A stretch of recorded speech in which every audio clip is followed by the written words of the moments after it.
जय श्री राधे कृष्णा। आप सभी को सोनी व्रत कथाएं चैनल की तरफ से भाई दूज की बहुत बहुत शुभकामनाएं।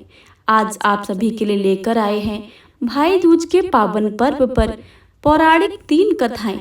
तो आप सभी से अनुरोध है कि इन कथाओं को पूरा अवश्य सुने। पहली पौराणिक कथा के अनुसार एक समय की बात है, एक बूढ़ी अम्मा थी। उनके एक बेटा और एक बेटी थी। बेटी की शादी हो चुकी थी। एक दिन भाई दूज के त्योहार पर बेटे ने बहन के घर जाने का आग्रह किया तो बूढ़ी अम्मा ने कहा, बेटा तेरी बहन तो बड़ी पागल है, वो हर वक्त लड़ती है, तू उसके घर जाकर क्या करेगा। लेकिन बेटे के आग्रह करने पर बूढ़ी अम्मा ने उसे अनुमति दे दी।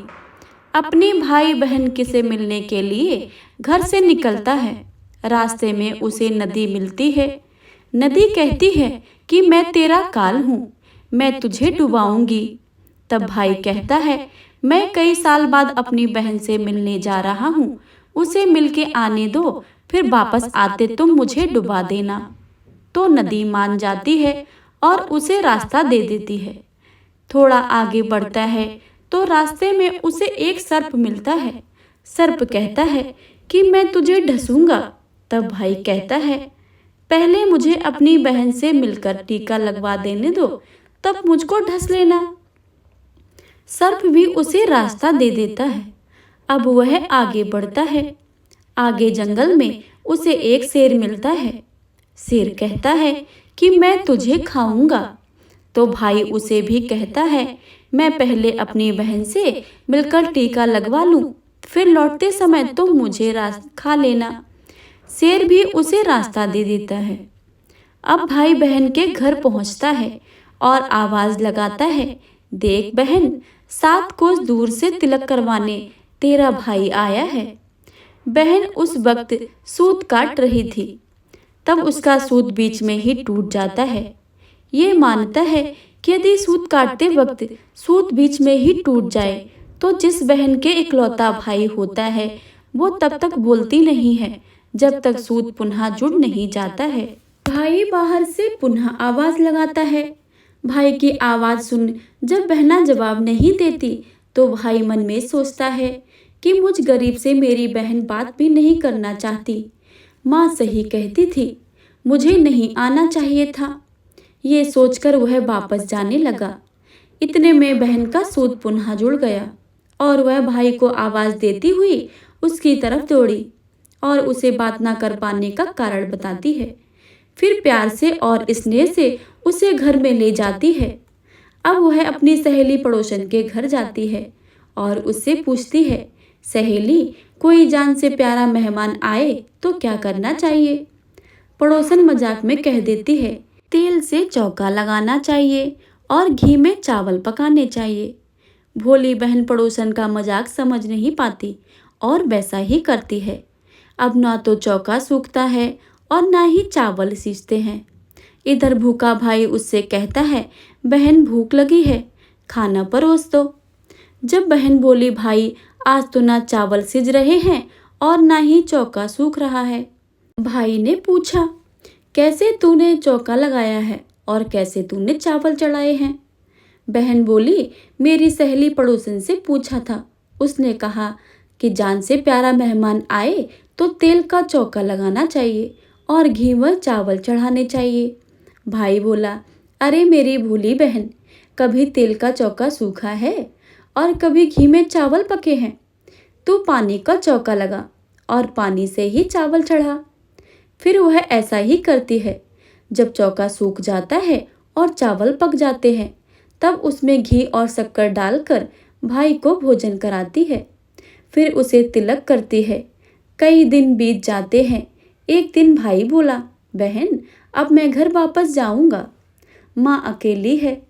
अगले दिन सुबह बहन जल्दी उठकर गेहूं पीसकर भाई के लिए लड्डू बनाती है और कुछ लड्डू बच्चों के लिए रखकर अपने भाई को विदा करती है। सुबह जब बच्चे उठते हैं तो माँ से खाना को मांगते हैं, तब माँ उन्हीं लड्डू को दे देती है। तब वह देखती है, ये क्या, सारे लड्डू हरे रंग के हो गए। फिर वह चक्की में देखती है तो उसमें गेहूं के साथ एक सांप भी पिस गया होता है। तो उन लड्डुओं को फेंक देती है और अपने भाई के पीछे भागती है। रास्ते में एक पेड़ के नीचे उसका भाई बैठा होता है। उसे देखकर भाई बोला, क्या हुआ बहन? तो बहन बताती है, मैंने तुझे लड्डू बांधे हैं, वो कहाँ हैं? भाई बोला, तेरे लड्डू मैंने अभी नहीं खाए हैं, पेड़ पर टंगे हैं, ले ले। वो पेड़ से लड्डू उतारती है और वहीं गड्ढे पर उन लड्डुओं को गाड़ देती है। फिर अपने भाई को सारी बात बताती है। भाई बोला, बहन तूने एक बार फिर से मुझे मौत से बचा लिया है, लेकिन मैं कईयों को पीछे से स्याही देकर आया हूँ। और बहन को सारी बात बताता है। वो दोनों वहां बैठकर ही बातें कर रहे होते हैं कि बहन भाई से पानी मांगती है।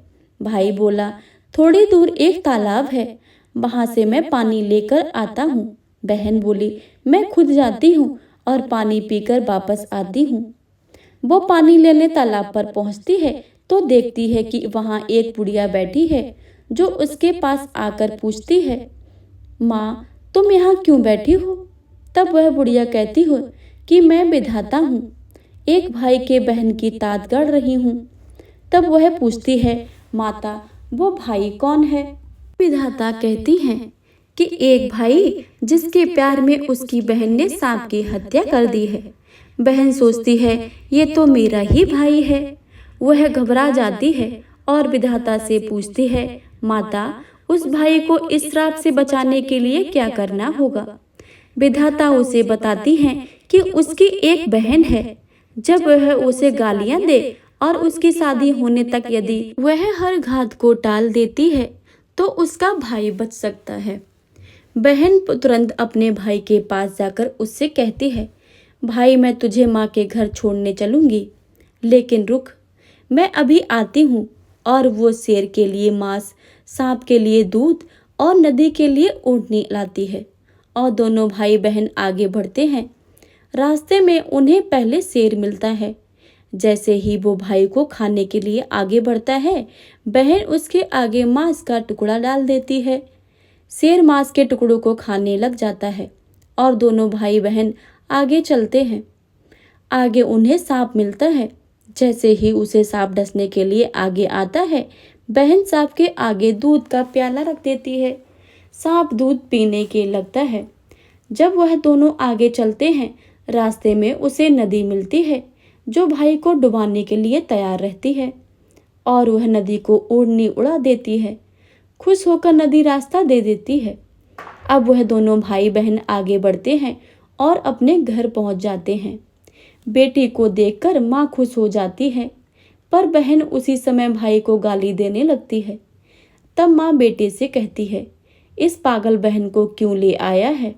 तब भाई बोलता है, माँ बहन तो बहुत अच्छी है, पता नहीं घर आते ही इसे क्या हो गया है।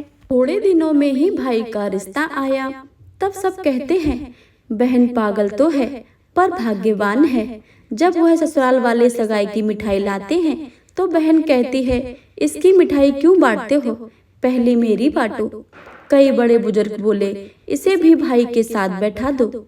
सगाई शुरू होती है, वहां आग लग जाती है। बहन को तो पता ही था कि उसके भाई की घात है। उसने तुरंत ही आग को बुझा दिया। अब कुछ दिन के बाद शादी के कार्यक्रम शुरू होते हैं, परंतु बहन हर समय भाई के साथ साथ रहती है। जब भाई की निकासी होने लगी तब बहन बोली, अरे इसकी निकासी क्या करते हो, पहले मेरी निकासी करो और इसे दरवाजे के पीछे लेकर जाओ। बहन के इतना कहते ही आगे का दरवाजा टूटकर गिर जाता है। सब कहते हैं, भले ही बहन पागल है पर बराबर भाई की जान बचा रही है। जब भाई फेरे में बैठता है तो बहन फिर कहती है कि इसकी जगह फेरों पे मैं बैठूंगी। शादी के बाद जब दूल्हा दुल्हन की रात जागती है तो बहन कहती है कि इसकी नहीं, पहले मेरी रात जगाओ। कई लोग बीच में बोले कि मैं बीच में पर्दा लगाकर इसे भी साथ में सुला दूं। रात में जब भाई भाभी सो जाते हैं तब वहां एक सांप आता है। बहन तो तैयारी में ही बैठी थी। वह उसे पकड़कर टोकरी में रखकर सो जाती है।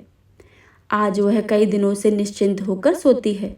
इधर उसकी माँ सोचती है, बेटी के उठने से पहले ही मेहमानों को विदा कर देती हूँ, वरना फिर शोर मचाएगी।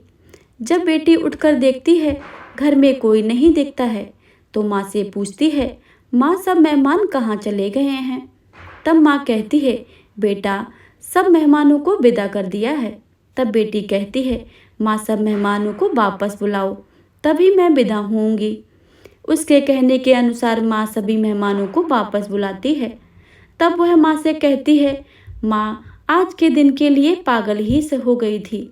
मेरे इस भाई को सात घात थी, वो टालने के लिए मैं ऐसा कर रही थी। उसकी यह बातें सुनकर माँ और भाई बहुत खुश हो जाते हैं और सबसे पहले अपनी बेटी को विदा करते हैं। उसके बाद सभी मेहमानों को विदा करते हैं। इस दिन के बाद ही हर भाई बहन अपने भाई की लंबी उम्र के लिए कामना से भाई दूज का त्योहार मनाने लगी हैं। भाई दूज की दूसरी पौराणिक कथा के अनुसार एक बुढ़िया माई थी। उसके 7 बेटे और एक बेटी थी। बेटी की शादी हो चुकी थी। बुढ़िया माई को एक दुख था कि उसके 7 बेटे में से 6 बेटे मर गए थे। जब भी उसके बेटे की शादी होती, फेरों के समय एक नाग आता और उसके बेटे को डस लेता था। बेटे की यूं मृत्यु हो जाती और बहू विधवा। इस तरह उसके 6 बेटे मर गए। 7वें की शादी होनी बाकी थी। इस तरह अपने बेटों के मर जाने के दुख से बूढ़ी माई रो रो कर अंधी हो गई थी। भाई दूज आने को हुआ तो भाई ने बहन से कहा कि बहन मैं तिलक कराने जाऊंगा। माँ ने कहा ठीक है। उधर जब बहन को पता चला कि उसका भाई आ रहा है, तो वह खुशी से पागल होकर पड़ोसन के यहाँ गई और पूछने लगी कि जब बहुत ही प्यारा भाई घर आए तो क्या बनाना चाहिए। पड़ोसन उससे जलती थी, तो उसने सब बातें गलत बता दिया कि दूध से रसोई लीप, घी के चावल पका। बहन ने ऐसा ही किया। उधर भाई जब बहन के घर जाकर रहा था तो रास्ते में सांप मिला। सांप उसने डसने को हुआ। भाई बोला कि तुम मुझे क्यों डसना चाहते हो? सांप बोला कि मैं तुम्हारा काल हूँ, मैं तुमको डसना है। भाई ने उसे निवेदन किया कि मेरी बहन इंतजार कर रही है, मैं जब तिलक करा के वापस लौटूंगा तब तुम मुझे डस लेना। इस पर सांप बोला कि भाई आज तक कोई अपनी मौत के लिए वापस लौट के आया है जो तुम आने के लिए कह रहे हो? भाई ने कहा कि अगर तुझे यकीन नहीं है तो मेरे झोले में जाकर बैठ जा। इस पर भाई ने कहा कि अगर तुम्हें विश्वास नहीं है तो मेरे झोले में आकर बैठ जा। सांप ने ऐसा ही किया। बहन के घर जब भाई आया तो वह बहुत खुश हुई। भाई बोला कि बहन जल्दी से खाना लगा दे, बड़ी भूख लगी है। अब बहन खाना कैसे दे, क्योंकि पड़ोसन के बताए अनुसार दूध से लीप कर रसोई सूखी नहीं है और घी में चावल पके नहीं हैं। तब भाई ने कहा कि बहन इतना देर क्यों लगा रही है, तू क्या पका रही है? ऐसे में भाई ने बहन को पूरा तरीका बताया कि गोबर से रसोई लीप, दूध में चावल पका। बहन ने ऐसा ही किया। खाना खा के भाई को बहुत जोर की नींद आने लगी। इतने में बहन के बच्चे आ गए। बोले मामा मामा हमारे लिए क्या लाए हो? भाई बोला कि मैं कुछ नहीं ला पाया हूँ। इस पर बच्चे ने मामा को झोला ले लिया और खोला, देखा तो उसमें एक सांप की जगह हीरे का हार था। अगले दिन भाई बोला कि अब मुझे जाना है, मेरे लिए खाना रख दे। बहन ने उसके लिए लड्डू बना के एक डिब्बे में रख दिए। भाई कुछ देर जाकर थक कर एक पेड़ के नीचे सो गया। उधर बहन के घर जब बच्चे को भूख लगी तो माँ से कहा कि माँ मुझे खाना दे दो। माँ ने कहा कि खाना अभी नहीं बना है, अभी बनने में देर है। तो बच्चे बोले कि मामा का जो रखा है वही दे दो। तो वह बोली कि लड्डू बनाने के लिए बाजरा पीसा था, वही बचा पड़ा है, चक्की में है, खा ले जाकर। बच्चों ने देखा कि चक्की में तो सांप की हड्डियां पड़ी हुई हैं। यही बात माँ को आकर बताई तो वह पागल सी होकर भाई के पीछे भागने लगी। सभी से पूछती है, किसी ने मेरा भाई देखा, किसी ने मेरा भाई देखा। तब एक ने बताया कि कोई लेटा तो है पेड़ के नीचे, देख ले वही तो नहीं है। भागी भागी पेड़ के नीचे पहुंची। उसने भाई को नींद से उठाया। भैया भैया कहीं तूने मेरे लड्डू तो नहीं खा लिए? तब बहन ने भाई से कहा कि मैं तो घर पर एक तेरे साथ चलूंगी। कुछ दूर जाने पर उसे बुढ़िया मिली, जिसने बताया कि तेरे भाई संकट में हैं। तेरे 6 भाई मर गए हैं और अब 7वें की शादी होने पर यह भी मर जाएगा। बहन ने बहुत प्रार्थना करने पर उस बुढ़िया से भाई के बचने का रास्ता पूछ लिया। भाई के पास जाकर बोली कि भाई तू चलेगा, कुटेगा, मरेगा। भाई चौंक गया, पर उसे कुछ समझ नहीं आया। इसी तरह दोनों भाई बहन माँ के घर पहुँच गए। थोड़े समय के बाद भाई के लिए सगाई आने लगी। उसकी शादी तय हो गई। जब भाई को सेहरा पहनाने लगे तो वह बोली, इसको क्यों सेहरा बंधेगा? सेहरा तो मैं पहनूंगी। ये तो जलेगा, मरेगा। बहन ने देखा उसकी कलंगी की जगह सांप का एक बच्चा था। बहन ने उसे निकालकर फेंक दिया। तभी लोग बहन की तारीफ करने लगे। जब वह भाई घोड़ी चढ़ने लगा तो बहन फिर बोली कि घोड़ी पर ये क्यों चढ़ेगा? घोड़ी पर तो मैं बैठूंगी। ये तो जलेगा, मरेगा। सबने उसे घोड़ी पर चढ़ने दिया। अब जब बारात चलने लगी तो बहन बोली कि पहले इस दरवाजे से मैं निकलूंगी, ये तो पीछे के रास्ते से जाएगा। दरवाजे से तो मैं निकलूंगी। जब वह दरवाजे के नीचे से जा रही थी तो दरवाजा अचानक गिर गया। रास्ते में ऐसे करते करते फेरों का समय आ गया। जब दुल्हन आई तो उसने दुल्हन के कान में कहा कि अब कर, मैंने तेरे पति को बचा लिया है। अब तू ही अपने पति को और साथ ही अपने मेरे हुए जेठों को बचा सकती है। फेरों के समय एक नाग आया। वो जैसे ही दूल्हे को डसने के लिए लगा, दुल्हन ने उसे एक लोटे में भरकर ऊपर से प्लेट में रखकर बंद कर दिया। थोड़ी देर के बाद नागिन लहरा लहरा कर आती है। ऐसे में नागिन अपने पति को वापस मांगने आई तो बहू ने कहा कि पहले मेरे पति मेरे सातों जेठों को जिंदा करो। नागिन ने उसकी बात मानी और उसके सभी जेठों को जिंदा कर दिया। उधर रो रो के बुढ़िया का बुरा हाल था कि अब मेरा 7वां बेटा भी बाकी बेटों की तरह मर जाएगा। गांव वालों ने उसे बताया कि उसके 7 बेटे और बहुएं आ रही हैं। इसके बाद सभी ने उसकी बहन की प्रशंसा की। जैसे उस बहन ने अपने भाई की रक्षा की है, भगवान वैसे सभी भाइयों की रक्षा करना। भाई दूज की तीसरी पौराणिक कथा के अनुसार सूर्य की पत्नी संज्ञा से 2 संतानें थीं, पुत्र यमराज और पुत्री यमुना। संज्ञा सूर्य का तेज सहन न कर पाने के कारण अपनी छाया मूर्ति का निर्माण कर उन्हें ही अपने पुत्र पुत्री को सौंपकर वहां से चली गई। छाया को यम और यमुना से अत्यधिक लगाव नहीं था, किंतु यमुना अपने भाई यमराज से बड़ा ही स्नेह करती थी। यमुना अपने भाई के यमराज के यहाँ प्राय जाती थी और उनके सुख दुख की बात पूछा करती थी। तब यमुना यमराज को अपने घर आने के लिए भी आमंत्रित करती थी, किंतु व्यवस्था तथा अत्यधिक दायित्व के कारण वे उनके घर न जा पाते थे। एक बार कार्तिक शुक्ल द्वितीय को यमराज अपनी बहन यमुना के घर अचानक जा पहुंचे। बहन के घर जाते समय यमराज ने नरक में निवास करने वाले जीवों को मुक्त कर दिया। बहन यमुना ने अपने सहोदर भाई पर बड़ा ही आदर सत्कार किया। अधिक व्यंजन बनाकर उन्हें भोजन करवाया तथा भाल पर तिलक लगाया। जब वे वहां से चलने लगे तब उन्होंने यमुना से कोई मनवांछित वर मांगने का अनुरोध किया। यमुना ने उनके आग्रह को देखकर कहा, भैया, यदि आप मुझे वर देना चाहते हैं तो यह वर दीजिए कि आज के दिन प्रतिवर्ष आप मेरे यहाँ आया करेंगे और मेरा आतिथ्य स्वीकार किया करेंगे। इसी प्रकार जो भाई अपनी बहन के घर जाकर उसका आतिथ्य स्वीकार करे तथा इस दिन जो बहन अपने भाई को टीका करके भोजन खिलाए, उसे अब का भय ना रहे।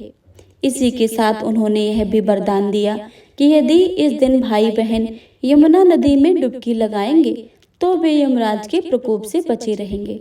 यमुना की प्रार्थना यमराज ने स्वीकार कर ली। तभी से भाई बहन का यह त्योहार मनाया जाने लगा है।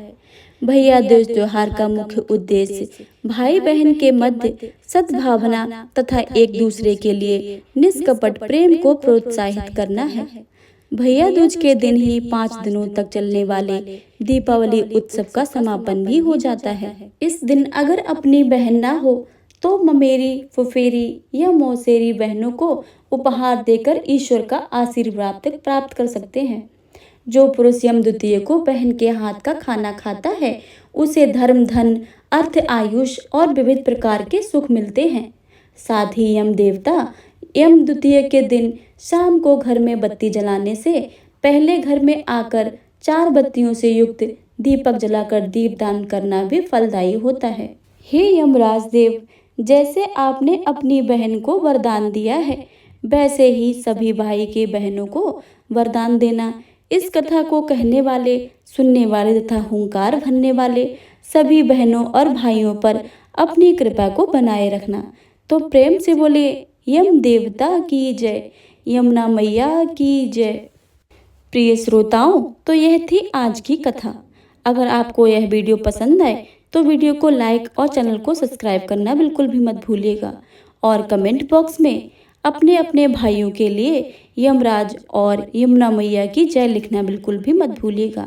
मिलते हैं अगली वीडियो में, तब तक के लिए जय श्री राधे कृष्ण।